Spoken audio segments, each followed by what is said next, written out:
Hey everybody, so today we're going to be looking at a rucksack that I recently purchased, which is now my main rucksack. It's a replica of the rucksack, well, Bergen, if you want to call it. Bergen I was issued out in Iraq. It is a replica. There are some differences between this particular Bergen and the one I had in Iraq, but we'll get into that when I get into the review of this rucksack. So just before I actually get into this review, I want to explain why I've not done any camping videos recently. One of the reasons is because my head's not been in a very good place. You probably know from the last video why that may be. And to be honest with you, I went out on a hike. I didn't record it or anything. I just went out and just did it for myself. And I messed my feet up really badly, to an extent where the toenail of my foot, of my little toe, was actually hanging off. So as you can imagine, it's very uncomfortable if I try and do any sort of hiking or camping and put weight on it at the minute. So I'm waiting for that to heal up, and then I'll be back out again doing the camping. So I hope you all bear with me on that and don't disappear and think that this channel is not going anywhere anymore, because it is. I'm just waiting for things to heal and get back to normal, and then I'll be back out again. It was annoying because it snowed and I really wanted to get out in the snow, but my feet just wouldn't let me, and it would have been stupid of me to go out injured in the snow and end up needing rescue. So that's why I didn't go out in it. I was disappointed, but like I said, it's better to be edge on the side of safety rather than just go out and do a video just for the sake of doing a video to get views on YouTube. So as you can see, I've got the infamous black toe from doing the hike. They're kind of like badges of honour amongst hikers. If you get black toe, then that means you've done some distance. And this is the toe that's actually giving me some hammer. This one here, if you can see it, it's that one there. It's not looking too good at the minute. It's hanging off, and if I put any weight on it whilst trying to hike, I can't actually cut it because it's hanging off. And I'm just waiting for that to come off, and then I'll be good to go. Right, so this is the replica of the British Army issue Bergen. It's very, very well made. I'm going to show you a few features. I'm going to show you the outside first, and then you can appreciate what it's like. So the thing I like about this rucksack is it's freestanding. I know it's not doing much on the bed, but trust me, it is. When you put it on a flat surface, it stays upright, which is a bonus. So if you take this out camping and you need to put it in your tent or store it in your porch area, you can store it freestanding rather than just having it lay down on the ground where it can get wet. It also makes it easier to get into your stuff. If it's freestanding, you can get into it and stuff like that. So on the side here, you put. I was worried that I wouldn't be able to get my walking sticks in these. So what you can do is, around the side, there's a set of loops on either side of the bag. You can hook it on, they tighten up, and what I do is, to secure them, I undo the top of the rucksack, Bergen, whatever you want to call it, clip them on, and that's not going anywhere, and same at the other side. Get them through the hoops, and it goes through, that's it. Get them through the hoops, and then clip your walking sticks on like that, and they're secure. They're now secure. You can lift it up and you can be on your merry way like that, as you can see, with a little rucksack. So if you look on, I'll go around the bag. I'm just showing you from the features from the side. There's lots of little like loops and stuff where you can put straps through and strap things to the rucksack. These pockets on the outside have got zips on them, so you can remove these pockets either side, so you can take the whole bag with you when you go out camping. And then if you want to do some hiking whilst you're out there, which most people do, you can unattach the pockets either side, and you can just take the main section out as a day bag, which is a great feature. There's not many rucksacks that actually do that, and most of the time you have to carry another smaller rucksack in your main rucksack in order to do that, and this just does it all in one, which I think is amazing. So we'll have a look around here, this side here. So you've got some really sturdy straps, and obviously there's the gap in the middle there. It's not the stupid V configuration. that I mentioned in the other rucksack review I did on this channel. This, it puts all the weight on your shoulders and it's not focused on one point around the back of your neck. You've got all kinds of stuff you can clip on. You've got things to clip on here. I mean, these are things that I've added, and carabiner clips and stuff like that that I've put on already. It's got some pretty sturdy waist straps as well. They're really thick and really strong around there. Obviously at the top you've also got your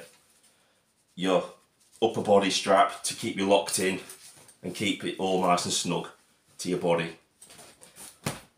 Awesome, it's an awesome rucksack. So what we're going to do now is we're going to get inside and we're going to see what the capacity of this. This is a 90 litre rucksack, and that the 90 litres is combined with the space in here and the two side pockets. That amounts up to 90 litres that you carry. Also on the top, I forgot to mention, there's these, you can strap things to the top if you want to, because there's lots of places to hook onto, to strap things onto. And also if you want to carry your tent on the bottom, you can do, because on the bottom they loosen up and they come out and you can fit a tent up there underneath the Rucksack Bergen as well. So I'm just going to show you how strong these actual clips are. You can see that they're really, really thick and made of good quality plastic. This is something that I always look for in a rucksack when I go out and buy one. If these seem cheap and nasty, I don't bother with them because they'll break easy. But these are really, really well made. So they just, obviously they just go together, and they just, as you've probably seen before, when I can get it. It's hard doing this with just one hand. But as you can see, clip in, very strong, all the way down. I'll show you on the bag as well, all the stuff that I didn't get in the close-up. So you can see on the top, you've got these little loops where you can just put things through and strap onto the top of your bag as well. Something else I forgot to mention about the outside of the bag is that underneath here you've got a little zip that you can zip up and put things in the top. There's a pocket above there which I've got stuff in already. And another thing is that you've got these flaps that come over that actually protect the zip.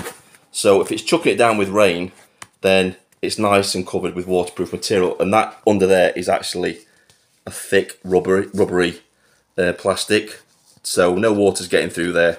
But we'll get onto that in a minute, because this could be, it could be a negative for the bag as well, but I'll get into that in a bit as to why that could be.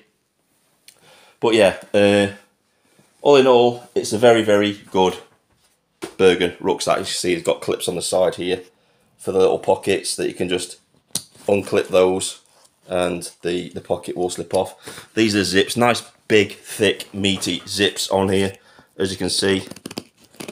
Thick, meaty zips, strong zips that are going to take some hammer, and that's what you want. The pockets themselves, I'll just flip it over on its side. I'm giving it some hammer already, but the pockets have those big, thick zips on as well. They have the big cover on to cover the zip so no water actually gets in there. I would recommend that if you're going to use these out in wet weather, that you put a canoe sack in there as well, just for extra precaution to keep anything that you're going to put in there dry. I think most people do that anyway. I think I'm preaching to the choir on that one. Anyway, we'll get to the inside of the rucksack now. As you can see, it's a big, tough, strong Bergen rucksack.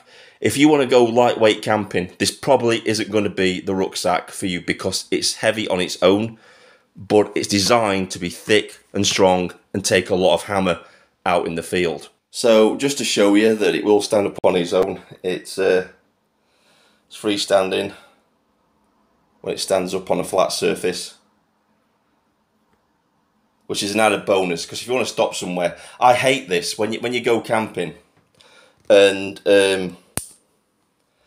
you've got one of those ordinary rucksacks that you've got to keep leaning up against things and stuff like that. It's annoying. When you've got to lean your rucksack against the side of the tent, it can draw water into your tent if you do that. So having a freestanding one is just a bonus. So I've undone the main straps and we can see inside now. Now, as you can see, there are two drawer straps. There's one for the main bag and there's one here as well, which it's just added security. So you can pull this one tight really tight, and then you can pull this one tight to make it even more compact, which is again a nice feature. It's just added security to keep your bag nice and dry inside. There's a pocket inside there to store other stuff that you may want. So there's one on the top, there's one underneath, and it's made out of this really thick, very, very thick material. And obviously it's got some good strong elastication around the edges, so you can pull it out and, you know, keep things nice and snug in there. So I just want to show you exactly what I've actually got inside my bag, just to show you how much I can get in there. So that's a tent footprint, extra t-shirt, that's the tarp, that's my tarp that I use, hammock, these are the tree straps, a small pillow, heated sleeping bag liner, that one,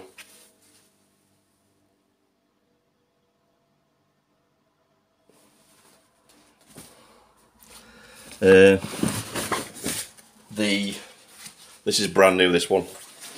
This is the one Tigress underquilt for the hammock.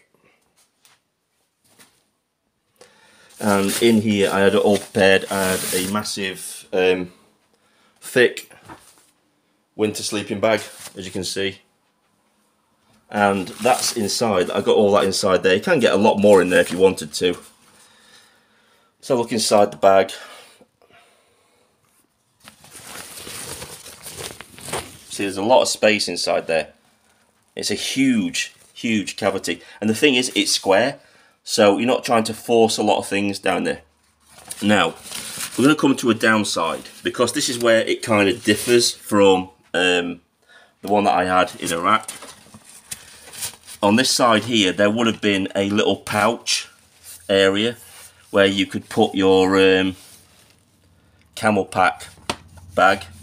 I don't know if they've actually swapped it out for these straps inside to strap it to the side here. So that might be an upgrade of some sort, that they no longer have the pocket in here, but they've put straps in to secure your camel pack inside there. So that could be a feature that they've actually done with that. So now we're on to the pockets. So these are the pockets. These things are absolutely massive. And to give you a size comparison, that's a mess tin. That's actually a mess tin, and that will fit in there. No problems, with acres of room in there, as you can see. So we'll take that out. I've got my my Summit to Eat meals. These are beef stew with potatoes. I've got 2 of those. And I've got my brand new head torch. I spent a bit of money and got a better head torch with a rechargeable battery at the back, with a red filter lens on it, which has a red light on it, which is amazing.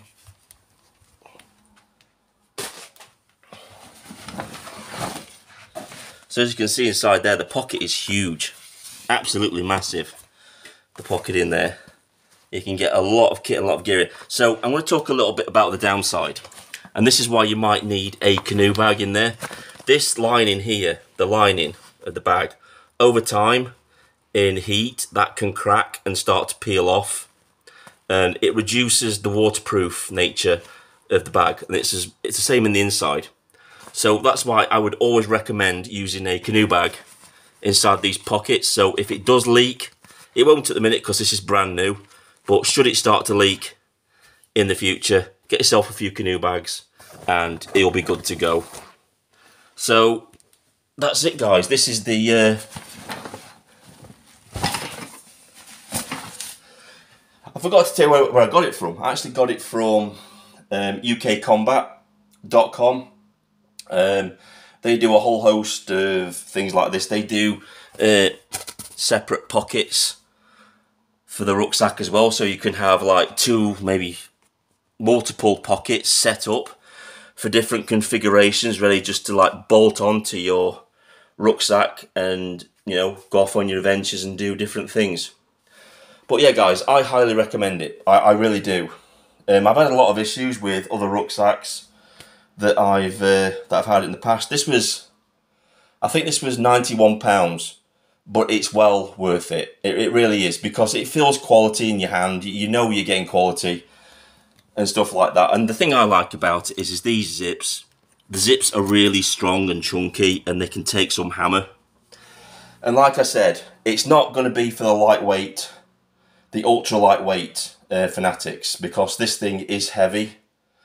But at the end of the day, you know, if you want to keep all your kit nice and safe and clean and dry, you can't, you know, you can't not go without this. I would say that I've used it myself on a hike, and it's stood up pretty well. So, and like I said, I've used this in Iraq. Well, this is a replica, but you know, it's just as good as the one that I used in Iraq, in my opinion. It's an awesome little Bergen rucksack, and I highly recommend it. This is Dark Night Camping, signing off.